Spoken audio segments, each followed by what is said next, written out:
I'm Vanya Womack with Refugees Unknown Stories Untold. And today we're going to be talking to Selim. And I really want to thank you, Selim, for being willing to do this interview. Selim has a really interesting story. And the only thing I'm going to tell you is that it has to do with a dollar bill. So Selim, welcome. If you would first maybe just introduce yourself, tell us a little bit about you.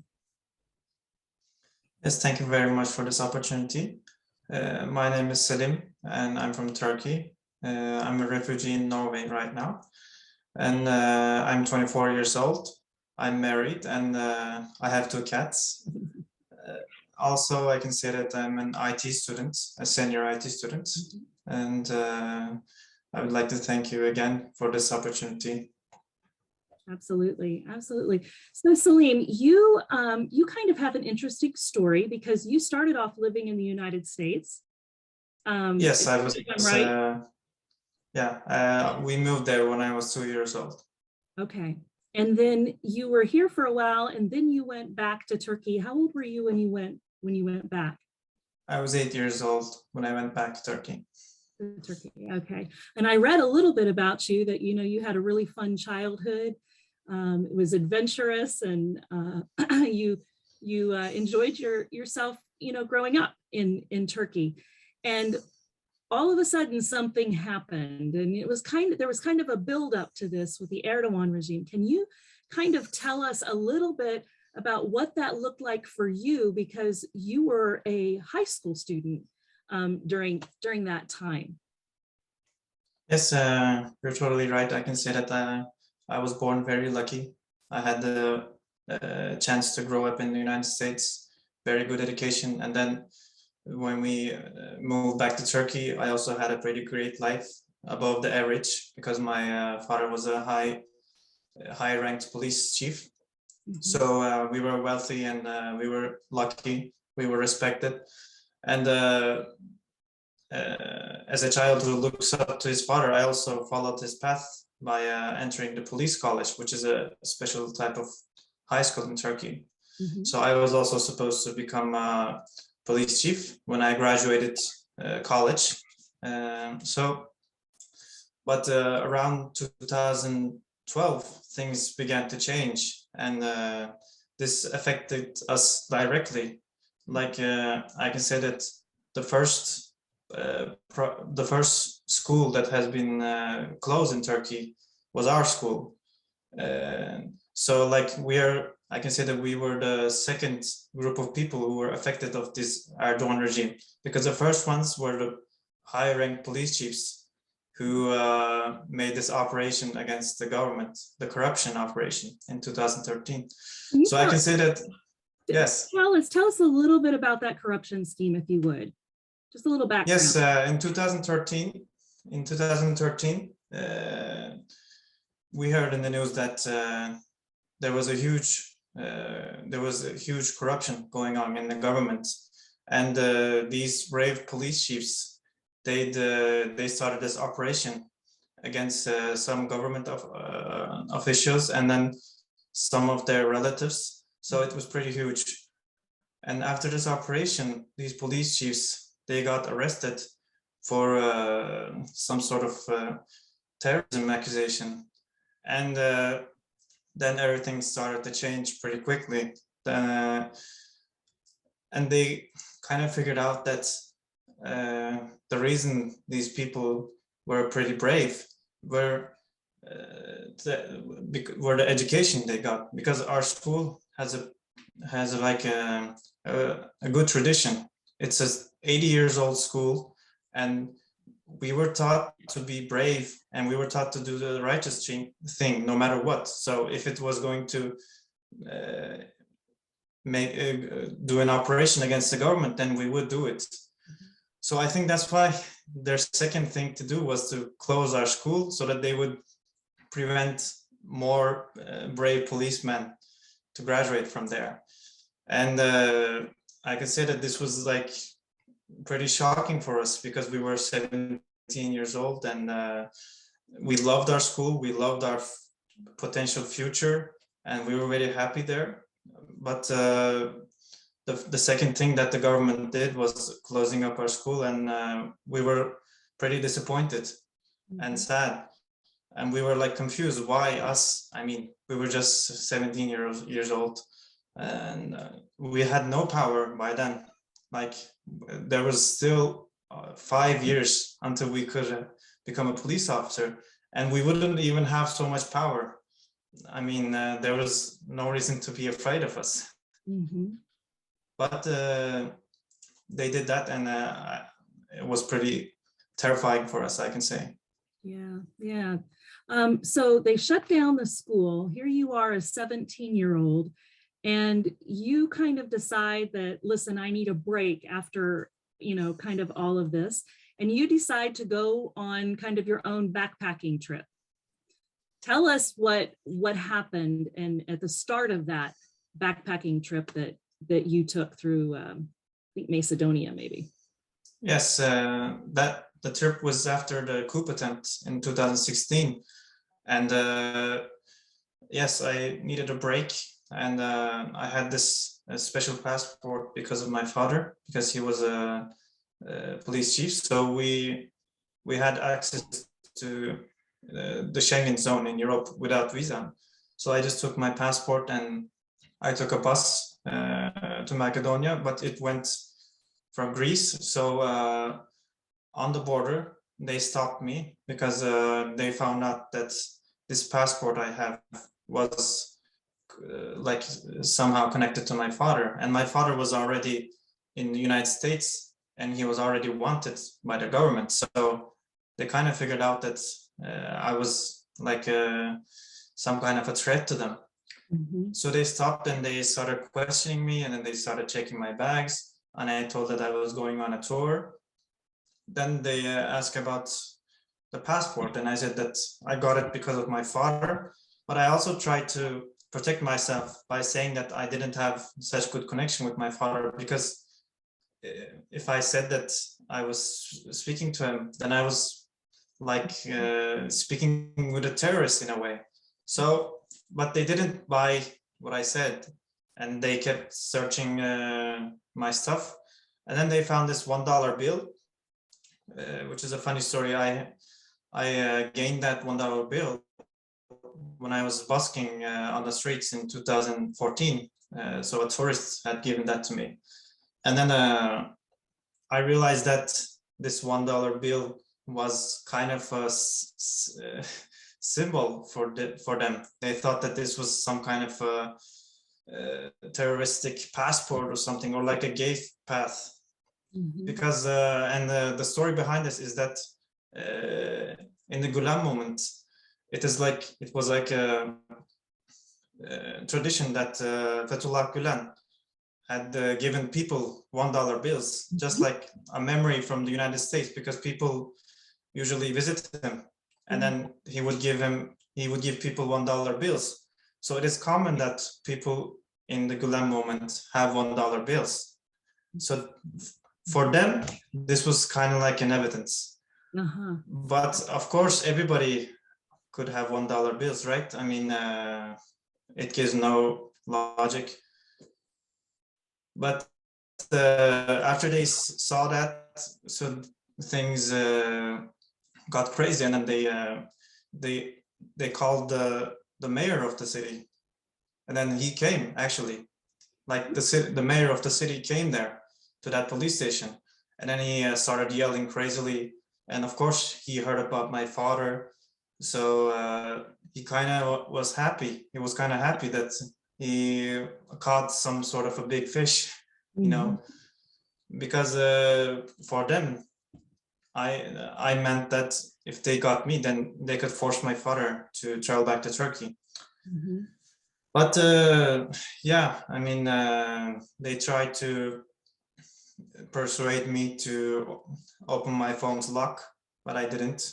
And then they just decided to arrest me there.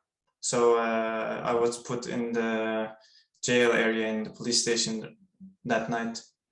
How long were you there? I was there for 2 days. Then I met a judge, and then she decided that I was too dangerous for this country and I needed to be arrested. And I was sent to prison after 2 days. And how much time did you spend there in prison then?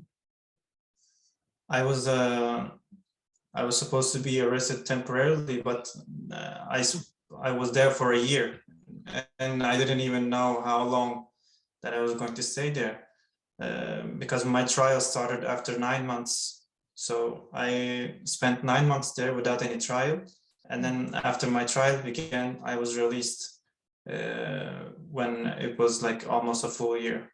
Mm-hmm. And you know, we often hear stories about people that are put into prison and they're put into cells that are meant for, you know, 7 or 8 people, but there's actually over 20 people that are kind of crowded in the cell. Tell us about your experience, if you would, you know, that you had to endure while you were in for 9 months. Yes, I had the exact same experience. The cells were meant for 8 people, but they added 8 more bunk beds and a lot of beds on the ground. So there was a time we were 25 people actually, and we only had 1 bathroom and just like a 6 square meter yard where we could breathe. And like there was just no place to walk or no place to sit. Everybody was just walking over people who were sleeping on the ground. So it's like, it was crazy, I can say. And there, a lot of people go through depression and things like that. And you know, what was your mindset like as a young person in, you know, being held like that? I was like, fortunately, I had very, very great friends there, and my mindset was always like, I did nothing wrong, and I was actually kind of proud of myself because I was living in such a corrupt system, and but I was always brave and I chose to do the right thing. Mm-hmm. Because, you know, many people just in the police interrogation, if you would give like 3 or 4 names who was who had some kind of connection with the Gulen movement, then they would release you. Mm-hmm. So I could have just given some names, some friends of mine or some friends of my father that I knew, but that wouldn't be right because those people were innocent. So I had this like, I don't know, I was kind of okay. I felt proud of myself and I felt okay. And then, of course, in the prison, you are like disconnected from the world, and one could read a lot, one can pray a lot. And I had pretty much faith in God, and that kept me through there. And of course, it wasn't easy, and there have been times that I was depressed, but I think I was one of the people who had the best mindsets, because I saw people who tried to suicide or like who lost their mind basically, and I was trying to help them. That was kind of like my hobby there, I can say. Right, right. And it probably helped you maintain your strength too, because you were, you know, in a sense, continuing to help people, maybe in a different way, but still helping people like you would have if you would have gone through the police academy. Exactly. So tell us then, so you get out of prison, and what happens? Walk us through a little bit like how the process works. So you're in there for about 9 months, then what happens? Well, after being there 9 months, so I met the judge for my first trial, and then they didn't release me there. They thought that they needed more evidence. So after waiting for 2 months more, I went for my final decision, met the judge again. And then they decided that they were going to sentence me for 6 years of prison. But then they could release me temporarily so that this sentence could be approved by the higher judicial officers. And they did this as a favor, you know, like they're releasing me. They thought that this was a favor for me. And so I I can say that I was pretty excited, of course. I mean, I was still getting released, even though it was temporarily. And when they drive me back to the prison, so they just asked me to pack my stuff pretty quick, and I did.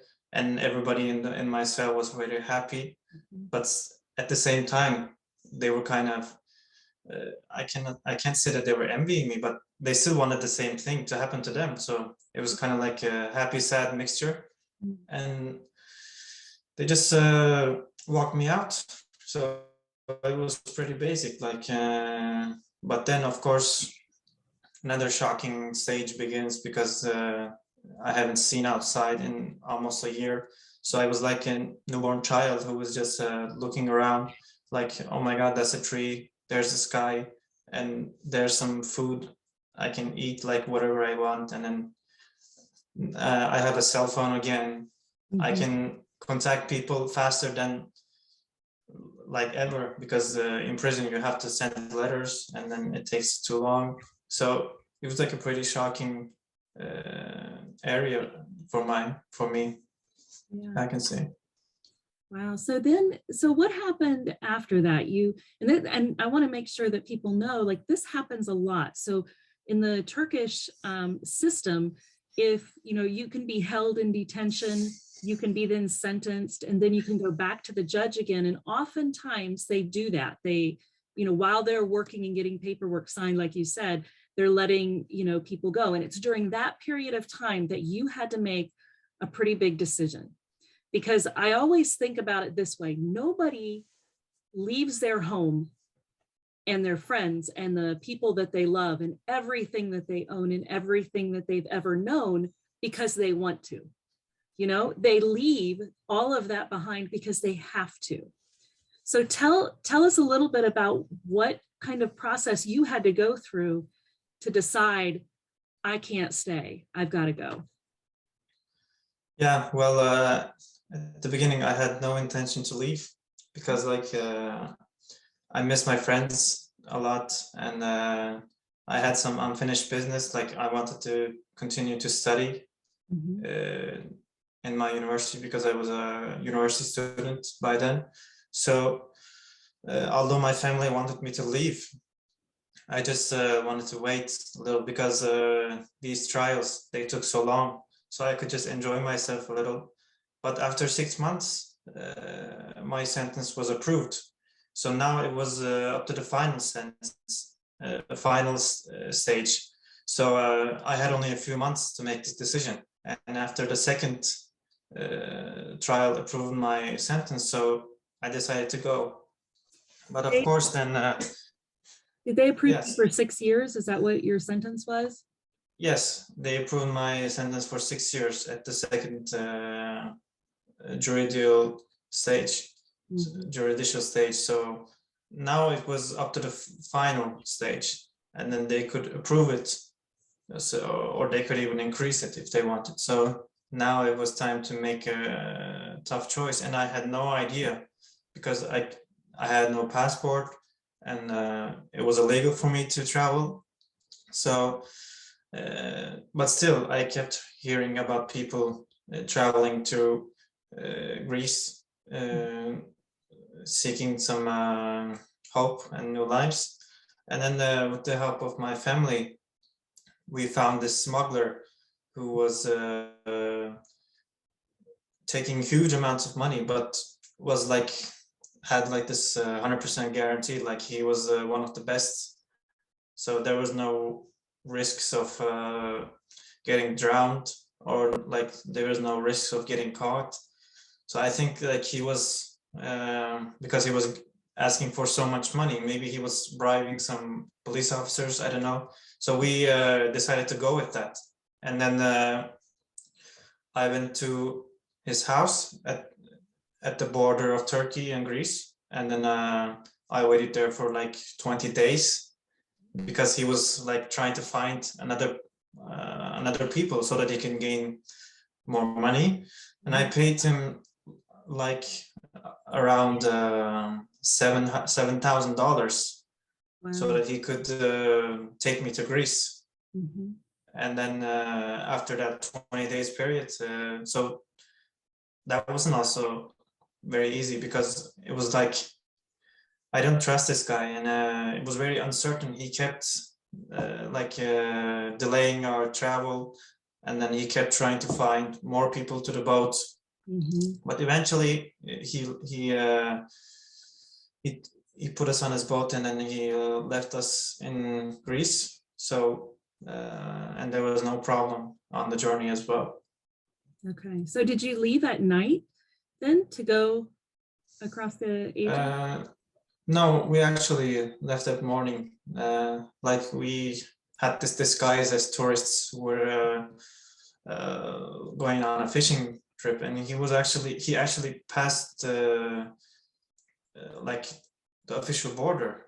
So we were hiding in his boat. He had like this special hiding place. So I consider we were pretty lucky. Like, it was no risk at all. But you probably know that there are many unlucky people who either get caught or drown in the sea.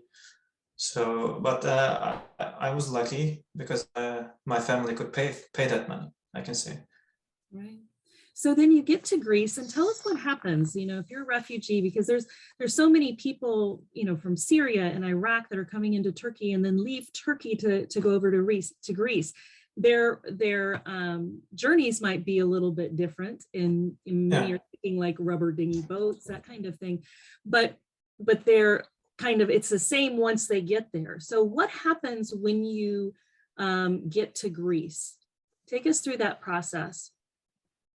Yes, I think the first thing is to find some friends so that they could help you, so that they can give you a room in the house they rented. So that's what I did. I found a place to stay, and of course, in the first day you get a lot of information, like huge amounts of information.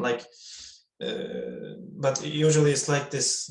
There's no meaning in staying in Greece, because the asylum process takes 6 years, and they give no economic help.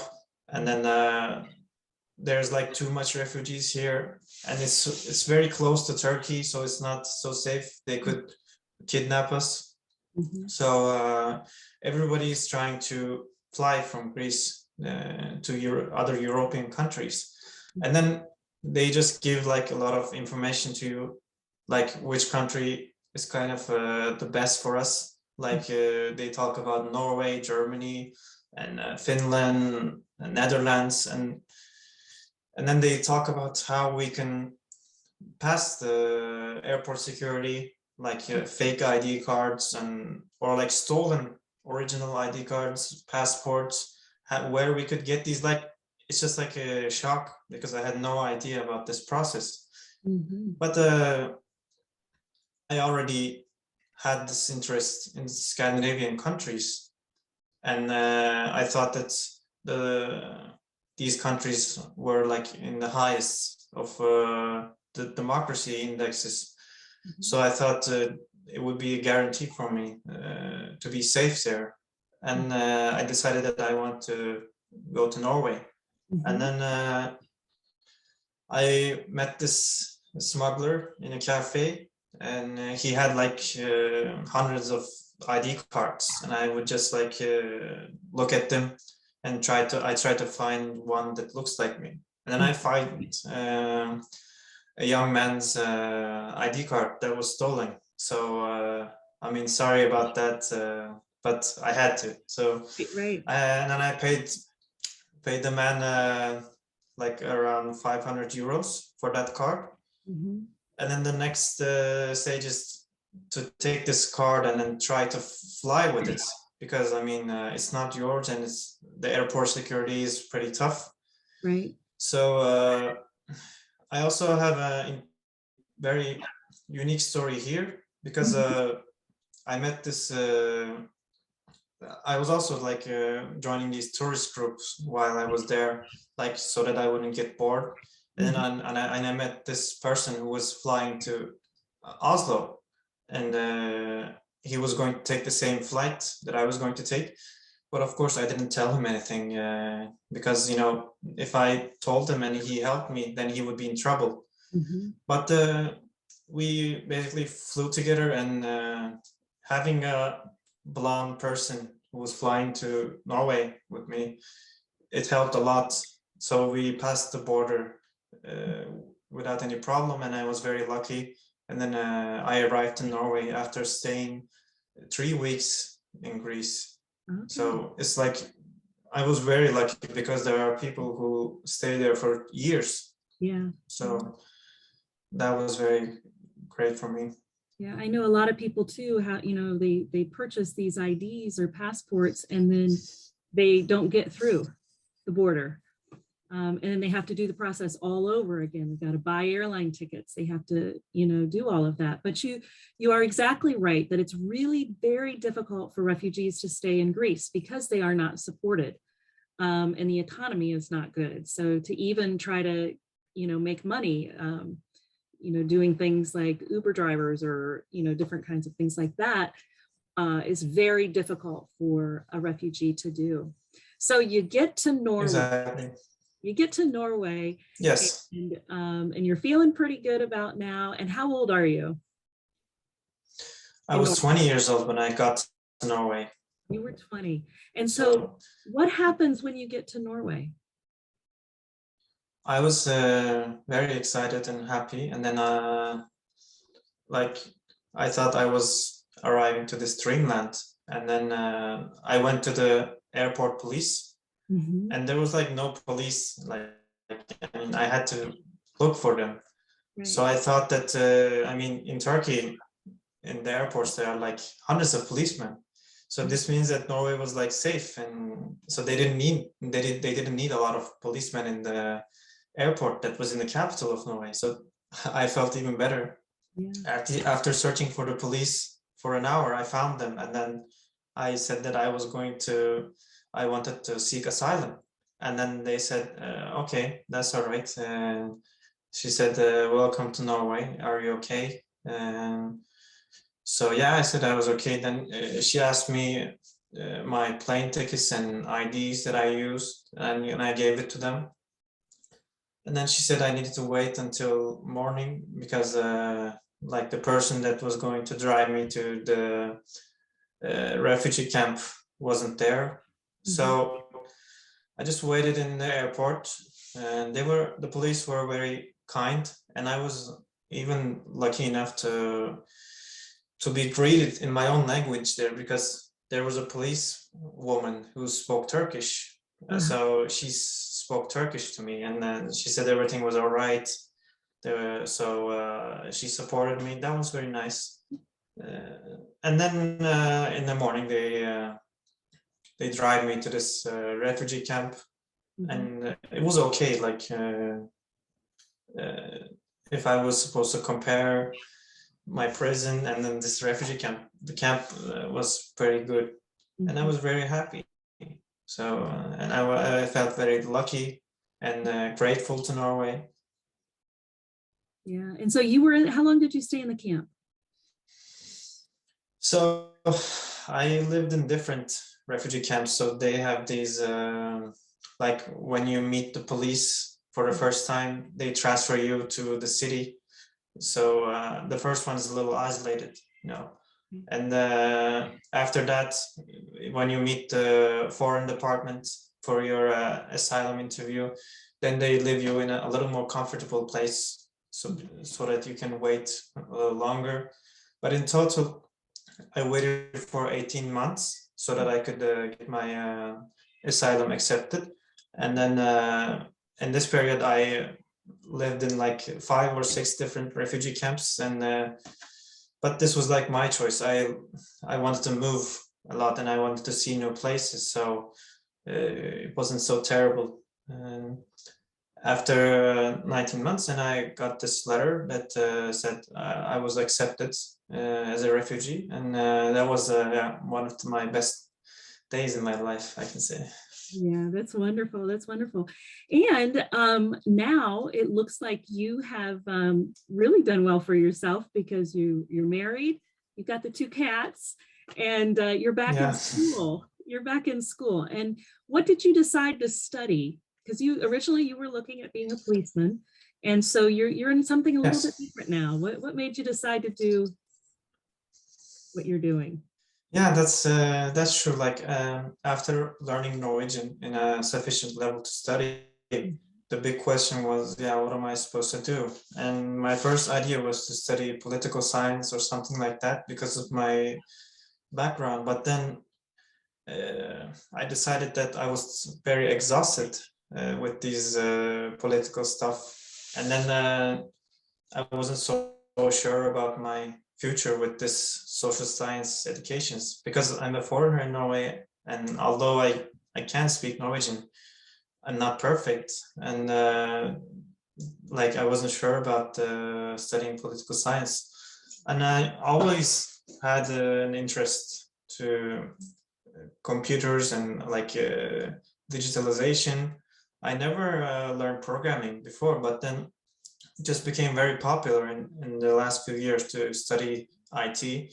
And then I met some other refugees who worked in IT fields, and they got like jobs right away. Like when they come to Norway, they got their residence permit and they got jobs the next day almost. And this is almost impossible in Norway because in Norway you need to speak Norwegian to get a job, but they need so much software engineers here that they could revoke that like although you don't speak Norwegian, they could get you. So I think I decided to study IT because of that, and I never look back. Like I'm very happy that I chose this area. That's wonderful. I'm really so happy for you. You've had quite a journey as a young person. I mean, that's a lot, it's really hard for a lot of people to comprehend, a 17, 18, 19, 20-year-old going through what you went through and leaving their home and their family and all of that. So, you should feel really proud for what you have done. I just think Thank you very much. it's a hard story. It's a story that's not all good, but it's a story that's, part of your life and made you who you are. And you've done very, very well. So congratulations on that. So Saeed, I Thank you want to very much. thank you very much for talking with us and telling us your story. I know there are so many young people just like you that have been through something very similar, had, similar experiences where they've had to leave themselves and they were very young. And so my hope is that they have a story that ends like yours. So thank you, Saeed. Thank you very much. You're welcome. Thank you very much for this opportunity. It feels great that people are going to hear about this. Yep, got to educate people, right? That's true.